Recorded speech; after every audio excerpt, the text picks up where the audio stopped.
राजस्थान के सियासी घटनाक्रम पर एक नजर डाल लेते हैं। सियासी घमासान पर आज हाईकोर्ट में फिर से सुनवाई हुई। हाईकोर्ट में अब बाकी की जो बहस है वो मंगलवार को भी जारी रहेगी। सुबह 10:30 बजे से एक बार फिर सुनवाई शुरू होगी। विधानसभा अध्यक्ष के नोटिस के खिलाफ हाईकोर्ट में यह सुनवाई चल रही है। सीजे इंद्रजीत महांती, जस्टिस प्रकाश गुप्ता की खंडपीठ में यह सुनवाई हो रही है। पायलट कैंप के वरिष्ठ अधिवक्ता हरीश साल्वे ने अपनी तरफ से बहस पूरी कर ली है। अब मंगलवार को मुकुल रोहतगी अपनी तरफ से अदालत में बहस करेंगे।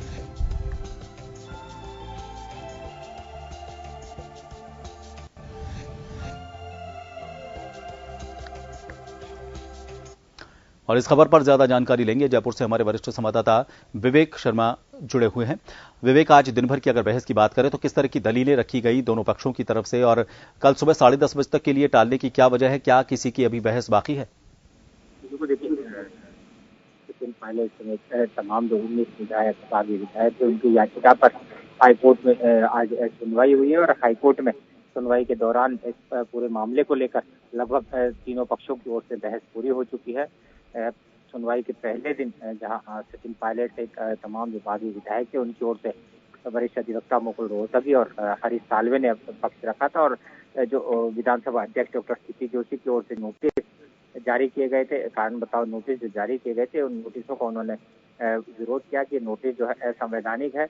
नोटिस देना स्पीकर का अधिकार नहीं, क्योंकि व्हीप जो जारी किया गया था वो इस तरह की शक्तियां जो है, जो व्हीप की पावर की, वो केवल सदन चलने तक सीमित है, लेकिन ये सदन के बाहर जारी करना उनका अधिकार क्षेत्र में नहीं है, असंवैधानिक है। ऐसे में खारिज किया जाए। लेकिन वहीं जो डॉक्टर सीपी जोशी की ओर से पैरवी करते वरिष्ठ अधिवक्ता अभिषेक मनु सिंघवी और प्रतीक कांसलीवाल ने दलीलें दी कि जो स्पीकर है उनका ये पावर है कि वे नोटिस जारी कर सकते हैं। और नोटिस पूरी तरह संवैधानिक है। नोटिस का जवाब जो है सदस्यों को देना चाहिए था। और जिस तरह से याचिका दाखिल की गई है, ये पूरी तरह प्री मैच्योर स्टेज पर याचिका दाखिल की गई थी। इस याचिका को सिरे से खारिज करना चाहिए, क्योंकि अब तक स्पीकर ने केवल नोटिस जारी किए हैं, अब तक कोई कार्रवाई नहीं की। अगर स्पीकर की ओर से कोई कार्रवाई होती है तो उस कार्रवाई के ऊपर ये अगर सेटिस्फाइड नहीं है तो ये कोर्ट जा सकते हैं, लेकिन अभी तक इस मामले में कार्रवाई नहीं की गई है।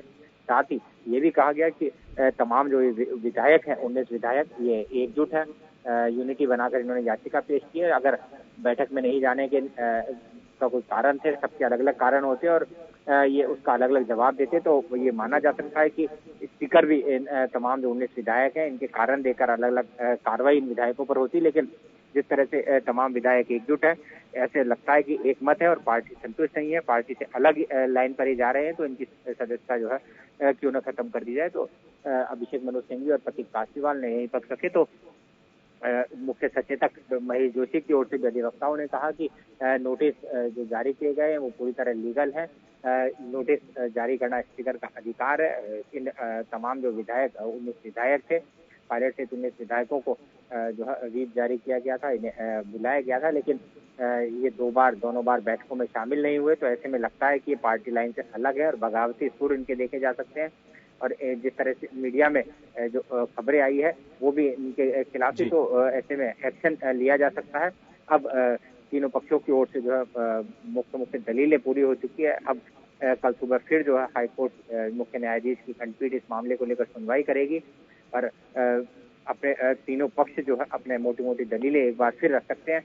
वहीं दो अन्य वरिष्ठ अधिवक्ता पूनम चंद भंडारी और विमल चौधरी की ओर से जो पक्षकार करने की याचिका जो अर्जी दाखिल की थी, उस पर भी कल सुनवाई होगी। और माना जा सकता है अगर दोनों को पक्षकार माना जाता है तो इस मामले में उनकी बहस भी जो है कोर्ट सुन सकता है और उसके बाद में कोर्ट अपना फैसला सुना सकता है।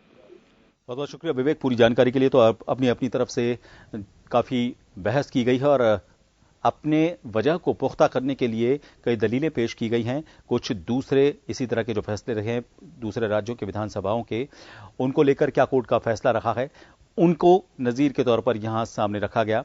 इस बीच आपको बता दें कि अभी ये बहस जारी रहेगी। कल सुबह 10:30 बजे एक बार फिर सुनवाई शुरू होगी।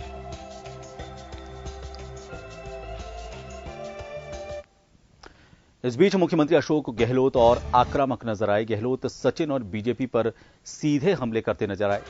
गहलोत की मीडिया ब्रीफिंग के अंतिम शब्द उन्होंने जो कहे वो थे सत्यमेव जयते, सत्यमेव जयते, सत्यमेव जयते। सीएम गहलोत का सचिन पायलट पर इस दौरान सीधा हमला रहा। उन्होंने कहा कि मुंबई कॉर्पोरेट हाउस फंडिंग कर रहे हैं। आगे बोले, सचिन पायलट को कम उम्र में सब कुछ मिल गया। पायलट ने कांग्रेस की पीठ में छुरा घोंपा।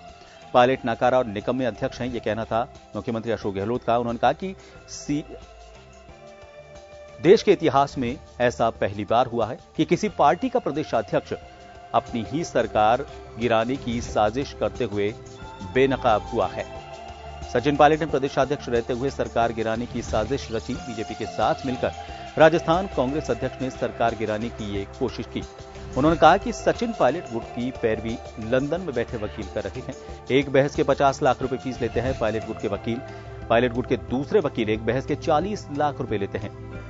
तो उन्होंने आगे सवाल किया कि सचिन पायलट क्या अपनी जेब से वकीलों को लाखों रुपए दे रहे हैं। उन्होंने बीजेपी पर बड़ा हमला बोला। बीजेपी को खुश करने के लिए कॉर्पोरेट जगत फाइनेंस कर रहा है, ये आरोप गहलोत के थे। बीजेपी के कारण ही मध्य प्रदेश में कोरोना फैला। वहां कोरोना महामारी के संकट में सरकार गिराने की साजिश रची गई। उन्होंने कहा कि कोरोना को लेकर अब राजस्थान की छवि बिगाड़ी जा रही है। राजस्थान के कोरोना कंट्रोल ने पूरे देश में ट्रेंड सेट किया है। इसके अलावा वसुंधरा राजे, प्रताप सिंह सिंघवी और कैलाश मेघवाल की अशोक गहलोत ने तारीफ की।